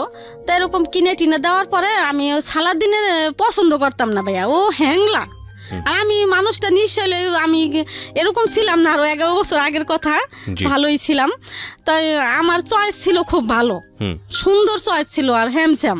ও হেল্পারি করতো, গাড়িতে থাকতো, হ্যাংলা পাতলা ভালো লাগতো না, ক্যাসরা টাইপের। পরে আমি কাজল করে আরেকটা ছেলে আছে, ওই কাজলের সাথে কথা বলতাম, অনেক কথা বলতাম, ওর ফোন দিয়ে কাজলের সাথে কথা বলতাম। তো কথা বলানো ও আর কি কাজলের সাথে ওর সাথে লাগছে, মানে কাজলের সাথে ও কথা বলতে দিব না। এই আমারে ঘরের ভিতরে যায়, এই আপনি ওর লগে কিহের কথা, কে বলছে এটা? এই সালাউদ্দিন। কিন্তু কামালে আমার সন্দেহ করতো না, কামালে ভাবতো যে ওরা ছোট থেকে বিয়ে করছি, ছোটকালে ও আমারে ভালোবাসে, আর কামাল আমারে ভালোবাসতো, আমিও কামালরে ভালোবাসতাম, সংসারে আল্লাহ যত অশান্তি থাকুক যাই থাকুক। তাই এরকম হইতে হইতে হইতে হইতে এই সালাউদ্দিন আমার সব যাবতীয় যা আছে সব চালাইতো। এরকম করতে করতে প্রায় 5-7 বছর গেল গা ভাইয়া। ওকে, 5-7 বছর পরে একদিন সে কোথায়, এখন সে ডিরাইভার আর কি, ওই সময় ডিরাইভার কোথায় যেন গেছে, এখন ফোনে টাকা ভরতে পারে না, টাকা শেষ হয়ে যাইব। এখন টাকা শেষ অবস্থা, এখন আমার বলতেছে কি, ডালিয়া আমার ফোনে টাকা নাই, এই কথাই বললো, চাই নাই টাকা, মানে সালাউদ্দিন। হ্যাঁ, আর এত এই 5-7 বছর ধরে আমার এই টাকা দিয়েছে ফোনে, উল্টা সে টাকা চাচ্ছে আপনার কাছে। হ্যাঁ, চাইতাছে না, মানে বলতাছে টাকা নাই। এতদিন আমারে টাকা দিছে, আমার পিছে অনেক টাকা ভাঙছে ভাই, আমি যদি বলতাম আকাশের চাঁদ তাই সে রাজি। আর হিন্দি আমারও অভাব ছিল, বলতে কি ছেলে মেয়ে ছোট ছোট ছিল, আর সে ছেলে মেয়ের প্রতি কোনো করে নাই, খেয়াল করে নাই। মানে আলটিমেটলি আপনি আপনার হাজবেন্ডের কাছ থেকে যেটা প্রত্যাশা করছেন সেটা আপনি পাননি, যে কারণেই আপনার সালাউদ্দিনের প্রতি একটু হলেও অন্যরকম একটা কনসেন্ট্রেশন গ্রো করেছে। টাকা পয়সা সব কিছুই। তারপর এই সালাউদ্দিন বলতাছে আমার তখন মোবাইলে, পর্যন্ত আপনাদের সম্পর্কটা ভাই বোনের সম্পর্ক। হ্যাঁ হ্যাঁ, ওকে, তারপর কিন্তু সালাউদ্দিন মানে ও আস্তে আস্তে আইতাছি আর কি, আচ্ছা, আস্তে আস্তে আর কি খারাপ দিকে আইতেছি আর কি। আমি এখন ওই যে টাকা দিলাম বলতেছে যে, তখন থেকে আস্তে আস্তে আস্তে আস্তে তখন থেকে ওর প্রতি আমি দুর্বল হয়ে গেলাম। তাই বলতেছে টাকা নাই আমার মোবাইলে, ডালিয়া টাকা তো ভরতে পারতেছি না, কেমনে কথা কম। তা আমি আবারও ডাক্তার দোকানে গেলাম, ডাক্তার দোকানে যাই পরে 50টা টাকা দিলাম। এই প্রথম টাকা পেয়ে শীতের দিন ও নাচানাচি শুরু করছে গাড়িতে, যে এত বছর পরে আমি আজকে আমার ভালোবাসা সার্থক হইল।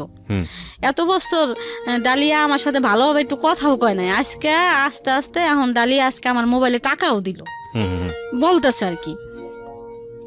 তাই এই এরকম হইতে হইতে হইতে হইতে এখন ও আমারে খালি বলতো যে তুমি যদি আমার বউ হইতা, তুমি এরকম সব দিকেই ভালো, আমি সুখে যে সাজাই রাখতাম, এরকম ভাবে রাখতাম, ওইরকম ভাবে রাখতাম, এগুলো বলতো আর কি। হ্যাঁ, এগুলা বলতো আমারে ফোন দিয়া।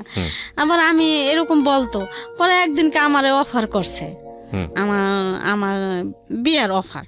পরে আমি বললাম কি যে সালাউদ্দিন তুমি তো বিয়ে করো নাই, আর আমার তো 5টা বাচ্চা কাচ্চা, এগুলা তো হয় না, তোমার মা বাবা তো এগুলা মাইনেই নিব না। কয় সমস্যা কি, আমরা 5-6টা ভাই, 5-6টা ভাইয়ের মধ্যে নাইলে আমি করলাম, আর কত হইতাছে। তো এগুলা বলার পরে তখনও মানে আমি এতই না। তারপর আস্তে আস্তে আস্তে কি করলাম, আমি রাজি হয়ে গেলাম যে আচ্ছা ঠিক আছে সালাউদ্দিন, আমি যামুগা তোমার সাথে, আমার আর ভালো লাগে না, এত বছর ধরে আমি এত কষ্ট করলাম। আর কামাল রে আমি সব সময় একটা কথাই বলতাম যে দেখেন আপনি এমন করেন, আমি রাগও করি না, আমি রাগ করে কোথাও যাইও না, পোলাপান থুয়া অন্য সমস্ত মায়েরা হইলে রাগ করে যাইতো গা, হ্যান তেন আমি মারেন কাটেন বকাবকি বাজার দেন না দেন, আমি কোথাও যাই না, আমি একদিন যামু, মানে এটা আমার মুখের বুলি ছিল। আমি যে সালাউদ্দিনের সাথে যাবো তা না, আমি বলতাম যে আমার এত কষ্ট ভালো লাগে না, একদিন চলে যাব, আমি একদিন যেদিন যাব তোমার কাছ থেকে ওই দিনকে আর কোনোদিন আমি ফিরাবো না। এগুলা সবসময় আমি কামালে বলতাম, কিন্তু কামাল কোনো রকমই মানে বুঝতো না, ভালোবাসতো আমারে ভাইয়া, কিন্তু বুঝতো না বুঝনে আমি কি করলাম, ওই সালাউদ্দিনের সাথে একদিন চলেই গেলাম। আচ্ছা, সালাউদ্দিনের সাথে গেলাম কিভাবে, সজীব সাগর সজল তো মোটামুটি ভালোই বড়, তো সাজ্জা ছোট তখন 4 বছর, জমক ছেলে 2টা। আচ্ছা, ওই সাজ্জা সাদাতে সালাউদ্দিন আমার যেখানে বাসা নিতে কইলো, ওই যে কেরানীগঞ্জ নদীর ওই পার, ওইখানেই ভর্তি করলাম সাজ্জা সাদাতে মাদ্রাসায়। আচ্ছা আচ্ছা, মাদ্রাসায় ভর্তি করে ওইখানেই বাসা নিলাম। তো আমি সালাউদ্দিনের সাথে চলে গেলাম। যাওয়ার পরে 2 দিন পর সালাউদ্দিন আর আমি কোর্টে গেলাম, যাইয়া কাবিন করলাম। আচ্ছা, 2 লাখ টাকা কাবিন করলাম। এর আগে কামাল রে আমি বাচ্চা কাচ্চা কোথায় তখন? 3 ছেলে কামালের কাছে, আর 2 ছেলে আমি ওই মাদ্রাসায় ভর্তি করছি। আচ্ছা, তার মানে বাচ্চা কাচ্চা সব কামালের জিম্মাতেই আছে। আর 2 ছেলে আমার রাখছি যে আমি যেন ওগো দেখতে পারি। পরে ডিভোর্স দিছি আরো আগেই, কিন্তু কামালের সাথে ওই যে আমার ঝগড়াঝাটি, এই জন্য কামালের সাথে আমার ভালো একটা সম্পর্ক। ডিভোর্স আগে কিভাবে দিয়েছেন? ডিভোর্স ওই কামাল রে সালাউদ্দিনের কাছ থেকে যাওয়ার আগে সালাউদ্দিনই আমারে দেওয়াইছে কামাল রে ডিভোর্স, যে তুমি কামাল রে ডিভোর্স দিয়ে দাও। পরে কি করলাম, আমি ডিভোর্স দিয়ে দিলাম কামাল রে, দিয়া সালাউদ্দিন রে নিয়ে আমি কেরানীগঞ্জ ওদিকে বাসা নিলাম। নিয়ে পরে 2 দিন পরে আমরা কি করলাম, কোর্টে যায় 2 লাখ টাকা কাবিন করলাম। 2 লাখ টাকা কাবিন করলাম। এরপরে কামালে তো আমি যেদিন গেছি ওই দিন থেকে যদি আইয়ে দেখছে আমি ঘরে নাই, এই পাগল, এই দিন ওই আর কি তার হুশ হইলো, কিন্তু এতদিন তার হুশ হয় নাই। সে ভাবে নাই যে আমি চলে যাম। আমি কামাল পাগলের মতো হয়ে গেছে।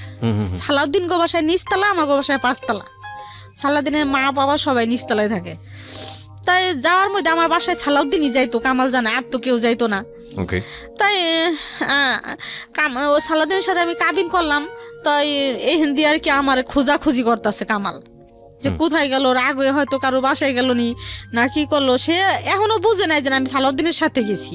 তখন পর্যন্ত সে মানে বিশ্বাসই করতে পারছে না, বিশ্বাসই করতে পারতেছে না যে আমি সালাউদ্দিনের সাথে চলে যাবো।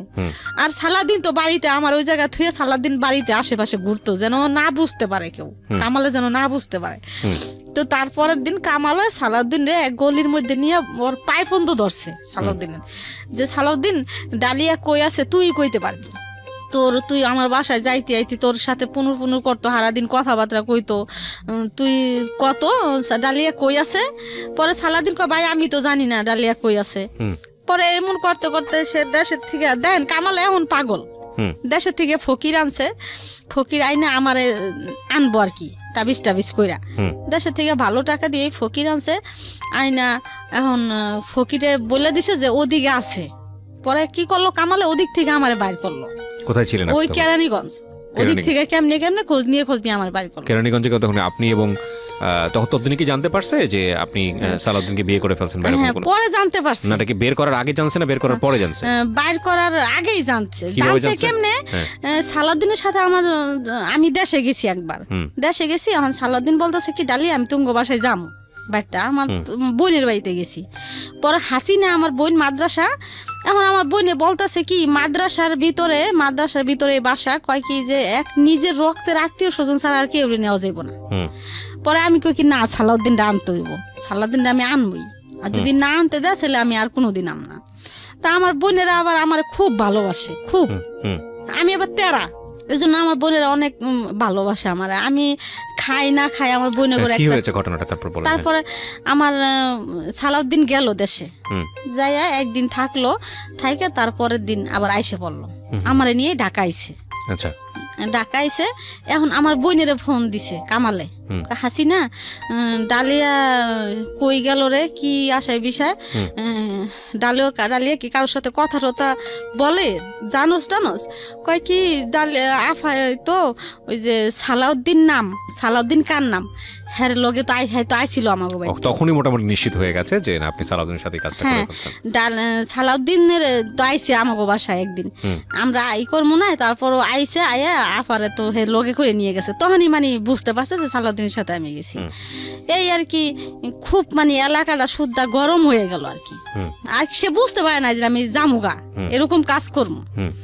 তাই এরকম করতে করতে করতে করতে তারপরে কি করলো, এই যে সালাউদ্দিনের সাথে মানে আস্তে আস্তে বছর 1.5 বছর গেল। তারপরে এলাকা নীরব হয়ে গেল আস্তে আস্তে। তখন মানিকগঞ্জ থেকে তো আপনাকে খুঁজে বের করলো, তখন তারপরে কি হলো? খুঁজে বের করলে কি হয়েছে, বের করলে আমারে করে নাই, মানে রাখে নাই, বাইর করছে ঠিকই, কিন্তু আমার আপনার সঙ্গে কথোপকথন হলো না, আপনার সঙ্গে কথা হইছে, কিন্তু আমি বলছি আমি আর থাকুম না তোমার কাছে। আচ্ছা, তো বাচ্চা কাচ্চা তোমার কাছে থাকুম না, আমি তোর কাছে গেছি গা, আমি তো এতদিন এতটা বছর আমি সহ্য করছি, আমি তো আপনার কইছি যে আমি গেলে একদিনই যামু, আপনি এত করছেন, তাহলে এখন কিল্লি গা এমন করতেছেন, আমি তো ওর লগে গেছি গা, সমস্যা কি? পরে এরকম করতে করতে পরে ঠিক আমি ওর কাছে থাকলামই না। না থাইকা সালাউদ্দিন আর আমি বাসা নিলাম, নিয়ে থাকলাম। বাচ্চা কাচ্চার কথা তখন মনে পড়তো না? বাচ্চা কাচ্চা তো ওর কাছেই ছিল, মানে আপনার তার কামালের কাছেই। কাছেই ছিল। তো তখন মানে আবার ওই কামাল এলাকা ছেড়ে অন্যদিকে অন্য এলাকায় গেছে, চলে গেছে। অন্য এলাকায় গেছে গা।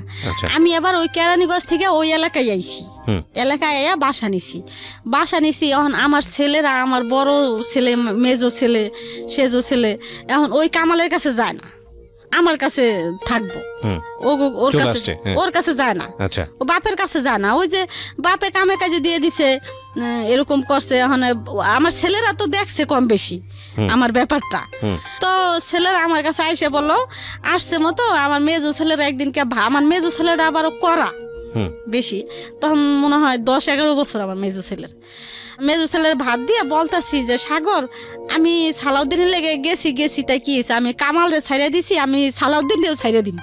তো করে যদি সালাউদ্দিন না পছন্দ করে, আমি তো করে চাই, আমি সালাউদ্দিনেরও আমার দরকার নেই, আমি তো নিয়ে থাকুম।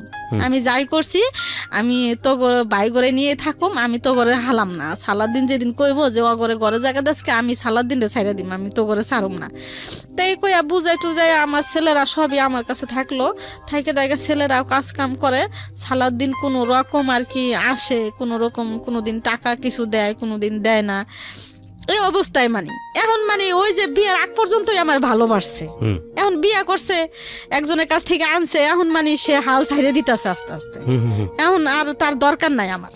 তো এরকমটা কোন রকম দেয় আর কি, কোন রকম কি মানে তার একটা আছে না যে আমি বিয়ে করছি, আমার এত টাকা দিতে হইব মাসে, আমি যেহেতু ওর একজনের কাছ থেকে আনছি, আমার এত টাকা দিতে হইব, আমার ওরে দিতেই হইব, এগুলা তার মানে মাথায় নাই।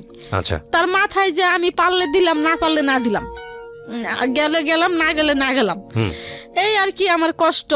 আমার সন্তান টন্তান নিয়ে আমি থাকতেছি 7-8 বছর গেল। যাওয়ার পরে আমি চিন্তা করলাম যে সালাউদ্দিন তো আমার পিছু ছাড়ে না, যেমনই হোক আমার পিছেই রয়েছে, আর আমি কামালরে যেহেতু ছাইড়ে আইছি, তাই আমার একটা স্বামীর দরকার আছে, স্বামী থাকলে মানুষে কিন্তু একটা বাড়িতে গেলে ঘর ভাড়া দেয় না ভাইয়া স্বামী ছাড়া। আর আমার ছোট ছোট বাচ্চা কাছে না, পরে কি করলাম, এই চিন্তা ভাবনা করে আমি এই হাবিব রে নিলাম। এই হাবিব আমি নিছি, আর আল্লাহ দিছে, দেওয়ার মালিক আল্লাহ। তো এই হাবিব পেটে আসলো আর কি 8 বছর পরে, মানে যে বাচ্চাটাকে আপনি আজকে নিয়ে আসছেন 8 বছর পরে বলতে কি মানে সালাউদ্দিনের সাথে সংসার, সালাউদ্দিনের সাথে সংসার করছেন 8 বছর, তারপরে বাচ্চা কাচ্চা।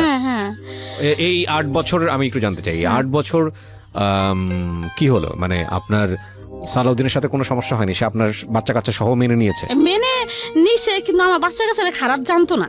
কি লিগে খারাপ জানতো না, আমার বিয়ের আগে আমার বাচ্চা কাচ্চারা খুব ভালোবাসতো সে, কিন্তু বিয়ের পরে মনে হইলো কি সালাউদ্দিন আমার বাচ্চা কাচ্চা মানে তার একটা দেওয়াল হয়ে গেল, মানে কেমন যে না বাচ্চাগুলোর সাথে ঠিক মতো কথা বলতো না।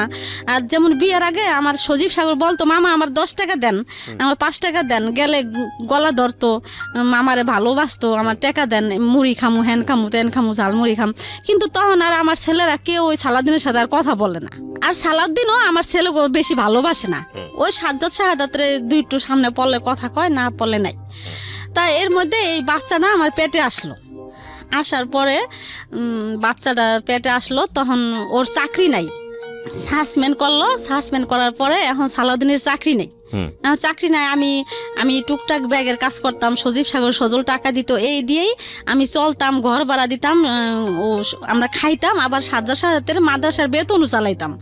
আবারও এই সালাউদ্দিন আসলে বাজার করে খাওয়াইতাম, আবার সালাউদ্দিনের টুকটাক কোনো কাপড় চোপড় লাগলে দিতাম। মানে কি সালাউদ্দিন দূরে থাকতো? হ্যাঁ, ওর বাবা মার কাছেই থাকতো বেশি। তো আপনার কাছে থাকতো? বললাম না, 15 দিন পরে, 10 দিন পরে, 1 মাস না, 15 দিন, 10 দিন, 1 সপ্তাহ পরই আসতো আচ্ছা আমার কাছে। তাই এরকম চলতেছি, যখন বাবু হওয়ার 1 সপ্তাহ আগে আমি মেডিকেল সবই রেডি হয়ে গেছে, বলছে যে বাবু সিজারে হইব। তাই এখন ভর্তি হমু। এখন সালাউদ্দিন বলতেছি কি, সালাউদ্দিন এখন তো আমার মা ভর্তি হইতে হইব মেডিকেল, এখন কি করবো? এখন কয় আচ্ছা ঠিক আছে যা একটা করাই যাইব, মানে ওরকম একটা মাথা করে না, মানে এটা গুরুত্ব দেয় না, না কি আর করে না। না কারণে ও এক সপ্তাহ আগে আমার বাসার থেকে বাবু হয়েছে নভেম্বরের 9 তারিখে, এর আগে এক সপ্তাহ আগে আমার বাসা থেকে বের হয়ে যাইতাছে, সকালবেলা বের হয়ে যাইতাছে।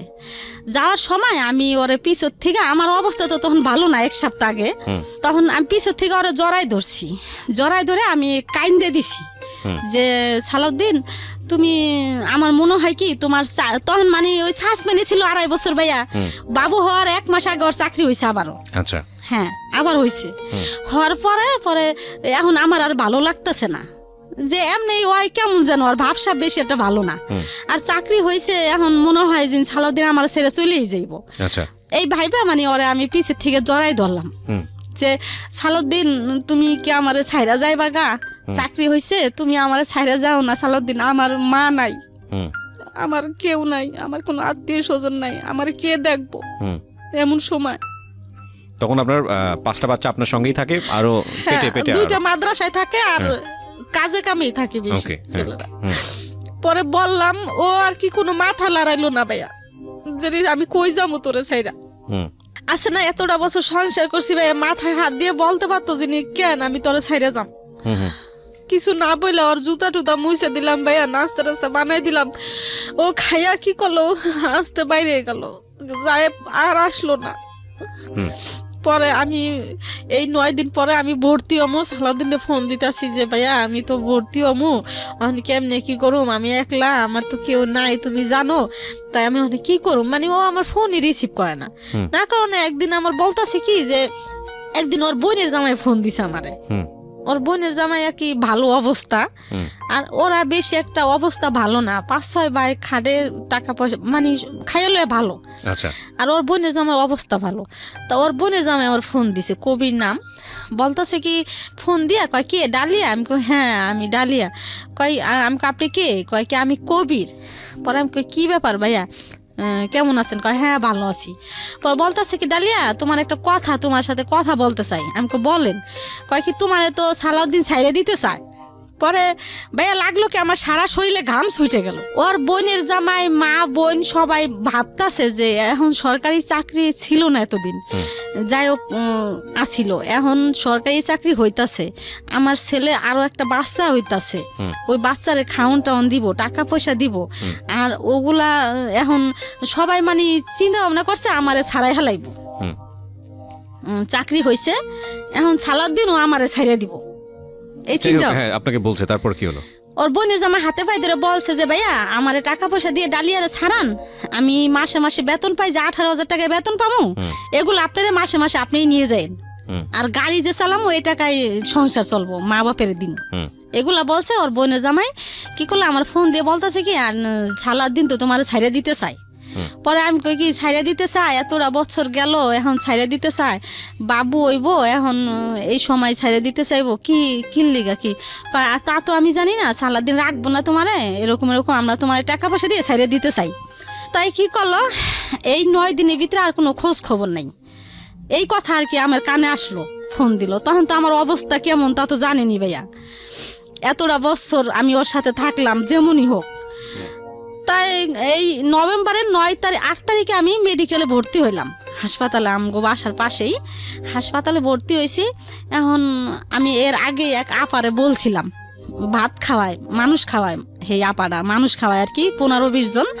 আপারে বললাম কি আপা, পাশের বাড়িরই আপা, আমি যদি মেডিকেলে ভর্তি হই, আপনি তো জানেনই আপা আমার কেউই নাই, যদি আমার আপনার লাগে আপা তাহলে কি আপনি যাইবেন? কয় কে আমি যাবো না, কে তুই আমার ফোন দিস দেখিস আমি যাবো। পরে আমি ভর্তি হইলাম 8 তারিখে নভেম্বরের, 9 তারিখে সকালবেলা ভাইয়া আমার সিজার করব। এখন ওই আপায় সকালবেলা বাজারে গেছে, আরদে গেছে, এর মধ্যে আমার শরীর মানুষ চায় ভাইয়া। পরে শরীর মানুষ চায়, এখন আমি শরীর মানুষ পাম কই, আমার স্বামীরে চায়। এখন আমি ওর আব্বুরে ফোন দিলাম সালাউদ্দিন রে, যে ভাইয়া তুমি কই, অন্য নাম্বার দিয়া। পরে কয় কি আমি তো বাসায়। পরে আমি কই ভাইয়া একটা সই লাগবো ভাইয়া, এখন না আমার একটা সই দিয়ে যাও, এখানে তো কেউ নাই, এখন সই কেটা দিয়ে দিব, একটা সই দিয়ে যাও না ভাইয়া। কইলাম মতো আমি আইতাছি, কই ভাইয়া ফোনটা অফ করে রাখলো। আমার সাথে কিন্তু কোনো ঝগড়া খাইছে না, আচ্ছা, ফোনটা অফ করে রাখলো ভাই, আর আমার আইলো না সই দিতে। তাই ওই আফাটাই আসলো, আইসে ওই আফাই সই দিল, আমার সই নিল, নিয়ে আমার কি করলো, সিজারের রুমে ঢুকাইলো। এখন ঢুকাইছে মতো ভাই আমার অবস্থা অনেক খারাপ। কেন খারাপ? সাজ্জা সাদাত মাদ্রাসায় সজীব সাগরে আমি বইলে আসিনি। সালাউদ্দিন এত ভালোবাসলাম, একজন থুয়ে সালাউদ্দিনের কাছে আসলাম, সালাউদ্দিনের সাথে এতদিন এত কিছু হইলো, কোথায় গেল আজকে সেই ভালোবাসা? আমারে সালাউদ্দিন একটা সই দিতে আসলো না। আর আমি যদি মইরা যাই তাহলে আমার সাজ্জা সাদাত কই যাইব, সজীব সাগর সজল কই যাইব, এগুলা নানান চিন্তা ভাবনা ভাই আমার এখন। আমার নাই, আমি ঠিক নাই, না ঠিক থাকো না। আমার পিঠে সুই দিছে, অপস্করণের সিজার করব, 2 বার দিছে সুই, তারপরও আমার অপস হয় না। না মানে এখন মানে আমার, আমি বলতেছি কি আমারে ছাইড়া দেন আপনারা, আমি যামুগা, আমারে ছাইড়া দেন, আমি যামুগা, আমি সাজ্জা সাহেবের কাছে যাম বলতেছি। বাচ্চা হইলো ভাইয়া, তাই আমি অসুস্থ।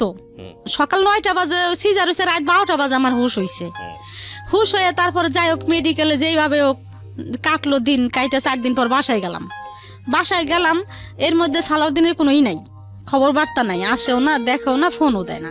তারপরে 1 মাস পরে ভাইয়া আমার সেলাই নষ্ট হয়ে গেছে। ওই যে কান্দাকাটি করছি, ওর অফিসে গেছি, হেনে গেছি, আমার ওখানে সেলাই নষ্ট হয়ে গেছে গা, আবার সেলাই করতে হইব। এখন ড্রেসিং করতে আসি ভাইয়া, এখন ওই 2টা ডিউটি স্যার আছে ওই হাসপাতালে, ওই ডিউটি স্যার বলতেছে যে আমি আপনারে মাগনা করে দিব ড্রেসিং। ওই আমার অবস্থা খারাপ, কান্দাকাটি করি, এই জন্য আমার প্রতিদিন ড্রেসিং করে দিত। প্রতিদিন আমি খুবই কান্দতাম, কানলে আমার রাগ করতো, কইতো কি আল্লাহ আছে, আল্লাহ আল্লাহ করেন, এগুলা বলতো। এরকম ড্রেসিং করতে করতে 1 মাস ভরে আমি ড্রেসিংই করলাম ভাইয়া, আমার ঘাও আর শুকাইলো না। বলতেছে যে আপনার ফিরে নতুন করে আবার করতে হইব, সিলাই দিতে হইব।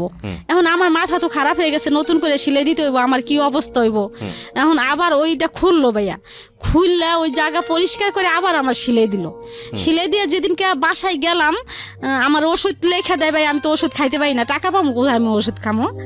তা বাসায় গেলাম, মনে হয় কি যে শিং মাছের মতো আমার কাতাই, শিং মাছে যেমন কাতা দিলে ভাইয়া যেমন করে, ঠিক আমার সিলাইটা এরকমই করতেছে, এরকম কষ্ট হইতেছে আমার। এর মধ্যে ও ফোন দিছে ভাইয়া 1 মাস, 1 মাস পরে ও ভাবছে যে 1 মাসে তো ঘাওটাও শুকাইছে, হয়তো ডালিয়ার কাছে গেলে আমার জায়গা দিব ডালিয়া, বুঝতে পেরেছি। হ্যাঁ, আর ভাইয়া ওই দিনই আমি তো বাসায় আসতে চাই। পরে আমি কই তুমি আসো ভাইয়া, আমার কথা হলো কি ও আসুক, ও আইসা আমার বাবুরারে দেখুক, দেখলে হয়তো মায়া লাগতে পারে, ঠিক আছে ভাইয়া। কিন্তু ওই দিন আমার ডিভোর্সই দিছে সে। আচ্ছা, তো বাসায় আসলো ভাইয়া, আইসা অনেক দিন হয়ে গেছে আসে না, বুঝেনি তো ছেলে মানুষ। পরে আইসা ভাইয়া আমার সাথে কেমন কেমন যেন করতেছে দেখেন। পরে আমি আর ওর সাথে রাগ দেখাই না, আমি কার সাথে রাগ দেখাবো, রাগ টাগ দেখাই না, কোনো অভিমান টভিমান করি না, রাগ টাগ দেখাই না। আমার সাথে ভাইয়া কেমন যেন করতেছে, ও ঢং কেমন করে, আমার তো হিন্দি খবর হয়ে যাইতেছে। পরে আমি আবারও বলতেছি সালাউদ্দিন, এক কথায় বললাম, সালাউদ্দিন তুমি জানো সালাউদ্দিন 1 মাস আমি এই আমার শিলের জায়গায় ড্রেসিং করছি, আমার নষ্ট ডিভোর্স দিয়েছে আপনাকে সেদিন, তাহলে তারপরে আবার সে আপনার কাছে আসছে কিভাবে? হ্যাঁ, কেন গেল, ওই যে অনেক দিন ধরে যায় না আমার বাসায়। আপনাকে ডিভোর্স জানিয়ে দিয়ে তারপরে গেছে আপনার কাছে? না, ডিভোর্স দিয়ে জানাই নাই। ও, আপনাকে দিয়েছে ঠিকই, কিন্তু আপনাকে জানাই নাই? না, জানাই নাই, গেছে আর কি ওর স্বার্থের জন্য গেছে। ঠিক আছে, তারপর? হ্যাঁ, তাই আমারে আমি বলতেছি কি সালাউদ্দিন তুমি যে এরকম করতেছো, সালাউদ্দিন এরকম রং ডং করতেছো, দেখছো সালাউদ্দিন এই যে আমার বেন্ডিশ আজকে নতুন করে আবার কইরে আনছি, এই যে দেখো, এই দেখা ও আর আমার মানে দুষ্টামি করতেছে না আমার সাথে, না করে এখন আমার কানে কানে বলতেছে দেখেন ভাইয়া কেমন, ডালিয়া কোর্টের থেকে কাগজ এলে তুমি সই দিয়ে দিও। পরে আমার মাথা গেছে খারাপ হইয়া, কিরে আমি কাগজ আনলে আমি সই দিয়ে দিব। পরে ওই শিলে অবস্থায় বইসা বললাম, বইসা আমি পাগল হয়ে গেছি, বইসা বলতাছি সালাউদ্দিন তুমি এরকম কাজটা করতে পারলা, তুমি কেমনে করলা সালাউদ্দিন, তোমার মনে কি কিছু কইলো না, আর তোমার কি কিছু অতীত কিছু মনে পড়লো না তোমার, তুমি আমার কেমনে আনছো, হাবিব ওইছে, তোমার কিছুই কি মনে পড়লো না সালাউদ্দিন, কি দোষ আমার, আমার তো কোনো দোষ নেই, কেন তুমি এরকম করলা সালাউদ্দিন। মানে আমি পাগল হয়ে গেছি, মনে হয় কি ভাইয়া আমি পাগলের মতো করতেছি, ওর কোনো ভাষা নাই, ও চুপচাপ বসে রয়েছে, বসে থাকলে ওরে আবার ভাই আমি জুতা কিনে দিছিলাম, শার্ট বানাই দিছিলাম, ওই জুতা কি করলাম ভাইয়া, আমার ওই সেলাই অবস্থায় জুতা কি করলাম আমি বডি দিয়ে কাইটা ফেলাইলাম, আমার সাথে পারলো না ভাইয়া, ওই জুতা আমি বডি দিয়ে কাইটা 2 ভাগ করলাম, ওই শার্টটা আমি 2 ভাগ করলাম ছিঁড়া করছি। এখন কি করলো, ও ঘরে ও ভয় পেয়ে গেছে, যে মানুষজন তো একখান হইব। পরে আসতে কি করলো, বের হয়ে গেছে, বের হয়তো কোনো বন্ধু বান্ধবের কাছে গেছে। তারপরে আমি ওর অফিসে আসা যাওয়া করতাম ভাইয়া, এর মধ্যে ওর ডিপু যেখানে গাড়ি চালায় ম্যানেজার, ওই ম্যানেজারের কাছে আসা যাওয়া করতাম। পরে এই হাবিব রে দেখা ওরা সবাই মানে আমার লিগে খুব মায়া করতো অফিসে। পরে ম্যানেজার ওরে ডাকছে যে তোর বোর কি দোষ, মানে একটা তো দোষ দিতে হইব, তোর বোর চরিত্র খারাপ না কারণ নিয়ে কোনো খারাপ কিছু দেখছিস? কয় না। কয় কিছু না। কয় তো কি খারাপ? কয় কি আমি যা টাকা পয়সা দিই তার ওর হয় না। পরে ম্যানেজার বলতেছে যে এগুলা তো সব বউরাই কয়, টাকা পয়সা কোনো বউ করিও না, সব মহিলাগো একটা না একটা থাকে, তা এই জন্য কি তোর বউ ছেড়ে দিবি? তা দেখ রে এরকম এরকম। আচ্ছা, আমি এত ডিটেল আর না যাই, আমি শুধু একটু আপনার কাছ থেকে শর্টকাটই যদি জানি কি হলো এরপরে আপনি ডিভোর্স দেওয়ার পরে কি আপনার সঙ্গে আর ব্যাক করেছেন, আপনি মেনে নিলেন এটা? হ্যাঁ হ্যাঁ, নাকি মেনে নিলে বাধ্য হলেন, কি হলো দিন শেষে? তবে আমার কি করলো 3 মাস অফিস থেকে আমার হাবিব রে 5,000 করে টাকা দিল 2 বার। দেওয়ার পরে দ্বিতীয়বার সালাউদ্দিন আমার ফোন দিয়ে বলতেছে কি যে এর মধ্যে 3 মাস আর সালাউদ্দিনের সাথে আমার সাথে সম্পর্ক নাই, যে সালাউদ্দিন ফোন দিয়ে বলতেছে যে ডালিয়া তোমারে আমার ফ্যামিলি থেকে আমি আর কি মামলা করছি এর মধ্যে আর কি। মামলা করে দিয়েছেন? হ্যাঁ মামলা করছি। কি মামলা করেছেন? মামলা করছি যে যৌতুক মামলা করছি। না, যৌতুক এবং নারী নির্যাতন যেটা হয় আর কি। হ্যাঁ, খেয়াল করবেন 3টা অ্যাঙ্গেল আছে এই গল্পে।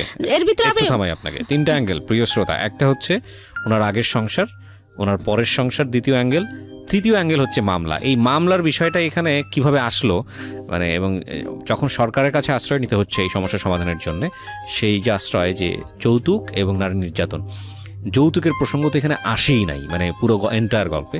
এবং নারী নির্যাতনের বিষয়টা কিন্তু আপনার কি গায়ে হাত তুলতো? হ্যাঁ, আমার খুব মারতো। ও মারতো? আমার মায়ের পাগলের মতো মারতো, এই পাশে থেকে মারে ওই পাশে নিত, ওই পাশে থেকে ওই মাসে। এই 8 বছরের সংসারে এত মারতো, তারপর আপনি সংসার করেছেন তার সঙ্গে? হ্যাঁ, আমি সংসার করছি ওই যে একটাই ভাইবা যে আমার কিছু করার ভুল, ভয়ঙ্কর রকমের ভুল। আচ্ছা ঠিক আছে, হ্যাঁ বলেন তারপর।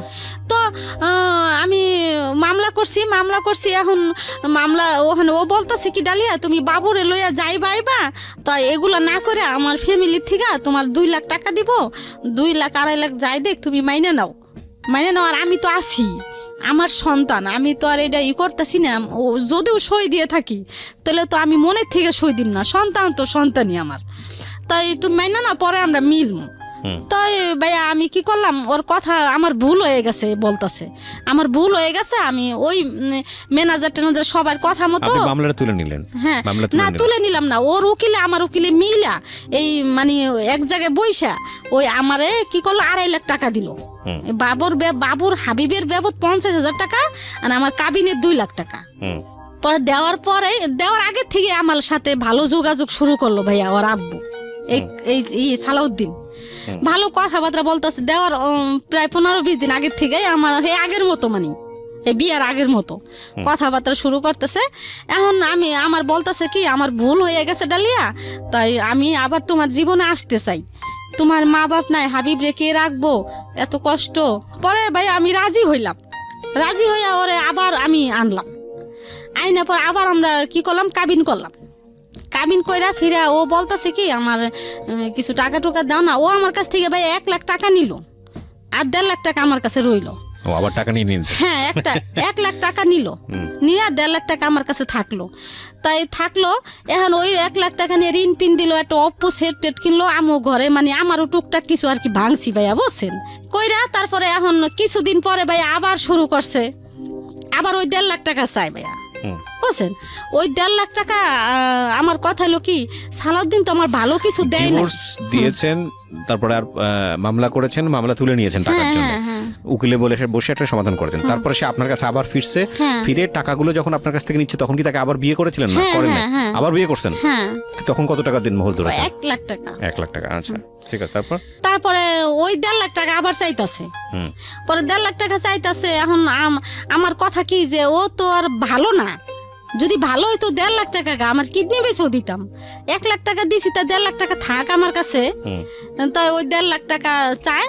আর ভাইয়া আজকে এই মেয়ের সাথে, কালকে ওই মেয়ের সাথে, খুলনা যায় একটা, গোপালগঞ্জ যায় একটা, এই নোয়াখালী যায় একটা, মানে যেই দেশে যাইবো ওই দেশে তার একটা আছে ড্রাইভার, গাড়ি চালায়, ওই দেশে তার একটা না একটা আছেই। প্রত্যেকটা মেয়েরে আমি ধরছি আর কি, ওই যে ও তার মোবাইল থেকে ফোন দিয়ে আমি ধরছি। এরকম করতে করতে তো সে আমার এখন মানে ওই 1.5 লাখ টাকাই করে। আমি ওই 1.5 লাখ টাকা দেই না কা।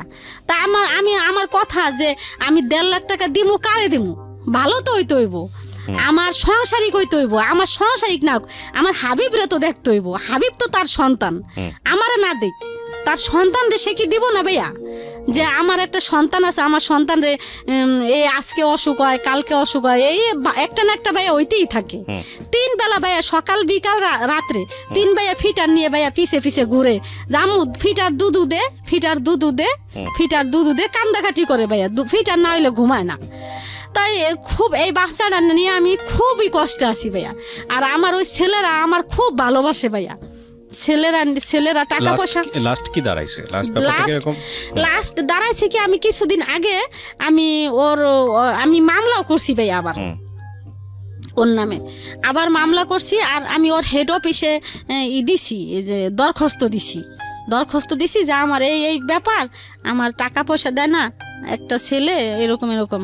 তা ওই দরখাস্তটা এখনো হয় নাই। আপনি ওর অফিস, মানে ও কি সরকারি চাকরি করে? হ্যাঁ, সরকারি চাকরি করে। তাহলে ওর আপনি দরখাস্ত দিয়েছেন, প্লাস হচ্ছে আবার মামলাও করেছেন।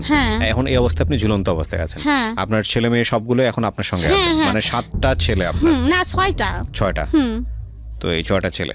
তো আপনার জীবনে আপনি যে ঘটনাটা আজকে এখানে বললেন, আপনার ভুলটা কি, আপনার অপরাধটা কি?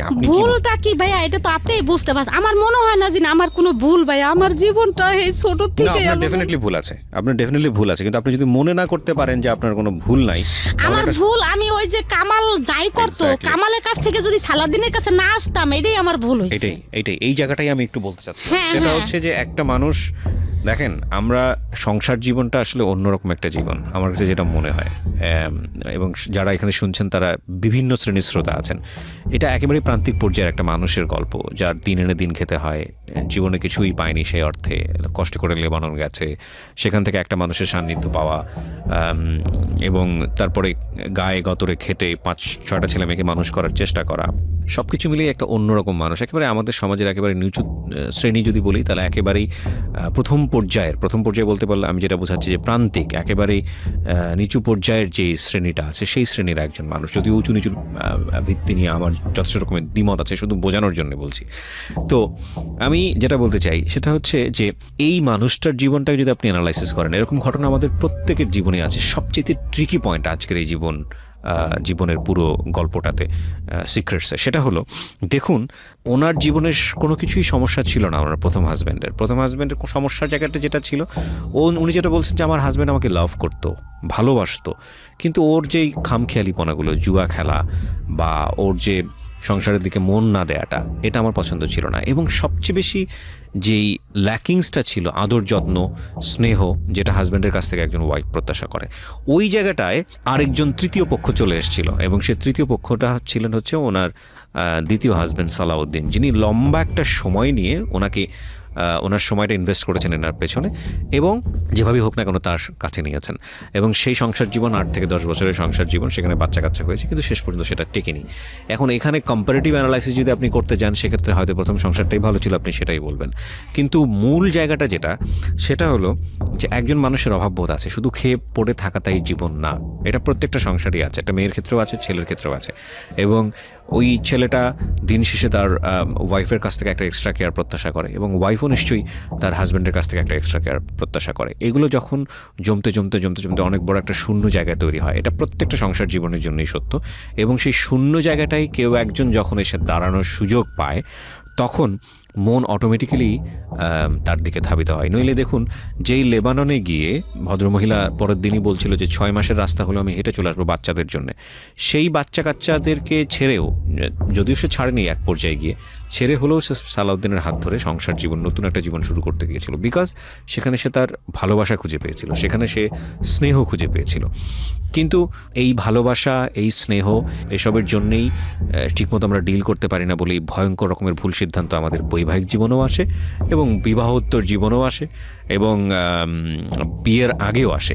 একটা জিনিস সবসময় যেটা বলি সেটা হচ্ছে, লাভ অবশ্যই এটা সৃষ্টিকর্তা প্রদত্ত চমৎকার একটা জিনিস, অত্যন্ত পাওয়ারফুল একটা জিনিস।